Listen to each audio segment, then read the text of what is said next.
من یتق اللہ یجعل لہ مخرج ویرزقہ من حیث لا یحتسب، جو تقوی اختیار کرتا ہے اللہ تعالیٰ اس کو وہاں سے رزق دیتا ہے، اس کو ہر تنگی سے راستہ دیتا ہے، اور وہاں سے رزق دیتا ہے جہاں سے اس کو وہم و گمان بھی نہیں ہوتا۔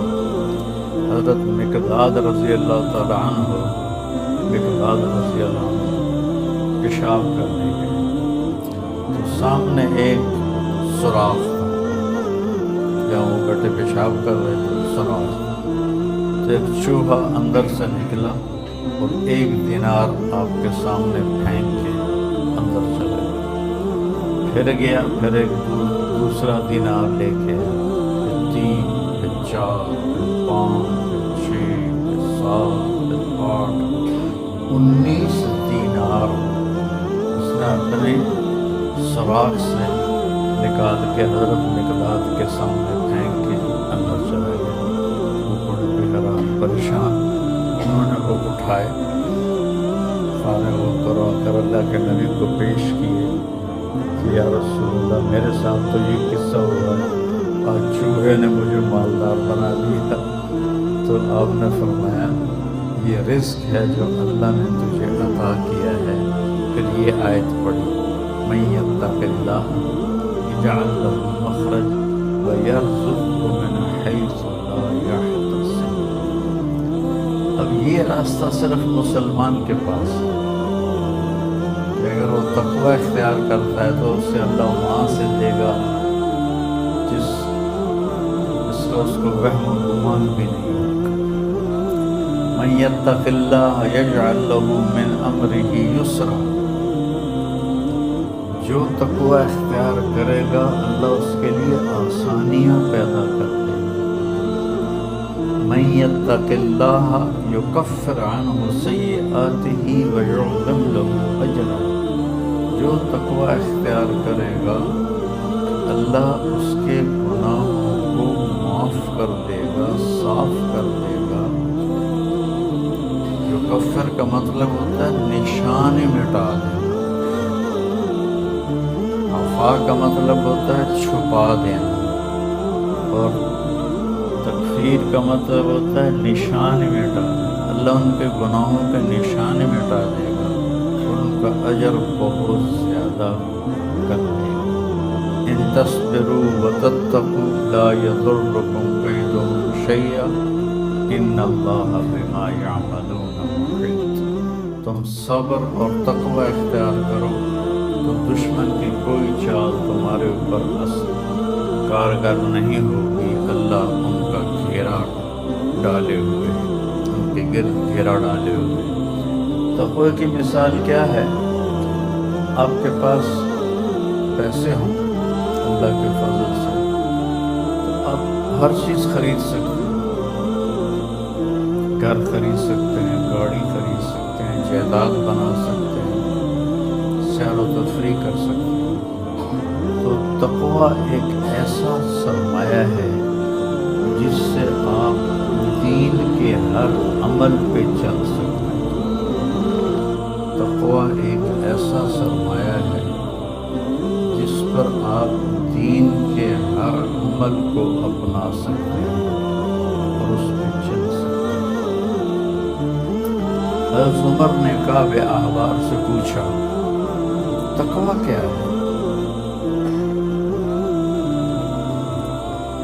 قرآن میں مختلف تعبیرات ہیں تقوی کی۔ حضرت عمر نے پوچھا، کعب احبار یہودی عالم تھے، ایمان لائے تھے، تابعی، فرمانے لگے کبھی کانٹوں بھرے راستے پہ چلے ہو؟ کہنے لگے ہاں، اور اب میں تو کانٹے ہی کانٹے تھے کہ سبزہ تو تھا ہی نہیں۔ تو کہنے لگے پھر کیا کرتے ہو؟ کہ میں اپنا کرتا سمیٹ لیتا ہوں، دامن سمیٹ لیتا ہوں اور کانٹوں سے بچا کے آگے نکل جاتا ہوں۔ تو بس یہ تقوی ہے کہ چاروں طرف گناہوں کے خاردار کانٹے ہیں، اس سے اپنے دامن کو بچا کر پار نکل جاؤ۔ اور دوسرا، لوگوں کے سخت رویے ہیں، کانٹوں کی طرح چبھتے ہیں۔ ایک جملہ آدمی کو ساری رات نہیں سونے دیتا، یہ اتنا زخم ہوتا ہے۔ جب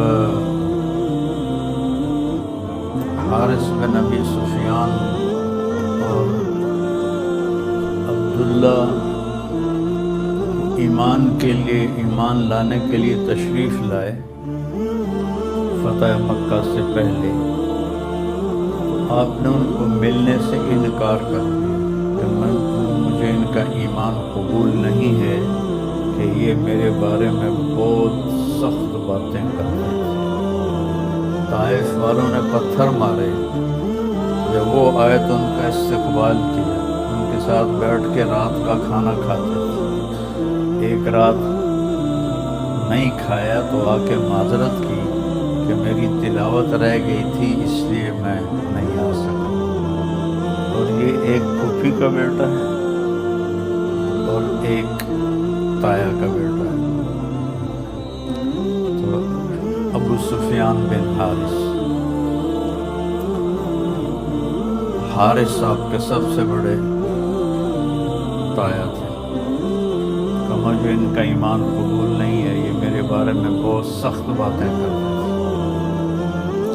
پھر حضرت ام سلمہ نے سفارش کی، پھر ان کو بلایا۔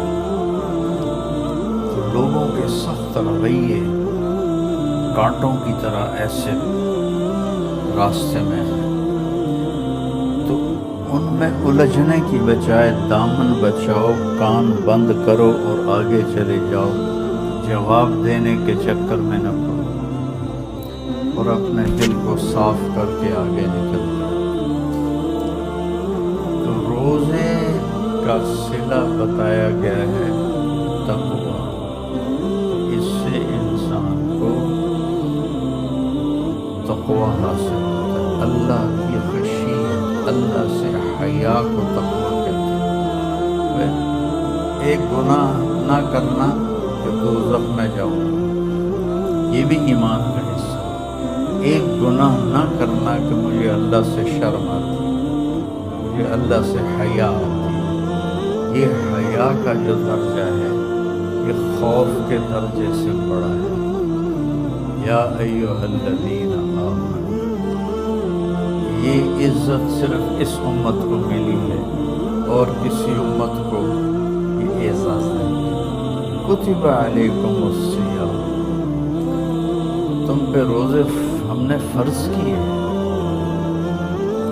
کما کتب علی الذین من قبلکم، جیسے تم سے پہلے لوگوں پر ہم نے روزہ فرض کیا تھا، تم پر بھی فرض کیا۔ کیا ملے گا؟ لعلکم تتقون، تمہیں تقویٰ ملے گا۔ تقوی کی مثال کیا ہے؟ آپ کے پاس پیسے ہوں اللہ کے فضل سے، آپ ہر چیز خرید سکتے ہیں، گھر خرید سکتے ہیں، گاڑی خرید سکتے ہیں، جائیداد بنا سکتے ہیں، سیر و تفریح کر سکتے ہیں۔ تو تقویٰ ایک ایسا سرمایہ ہے جس سے آپ دین کے ہر عمل پہ چل سکتے ہیں۔ تقویٰ ایک ایسا سرمایہ ہے جس پر آپ دین کے ہر عمل کو اپنا سکتے ہیں۔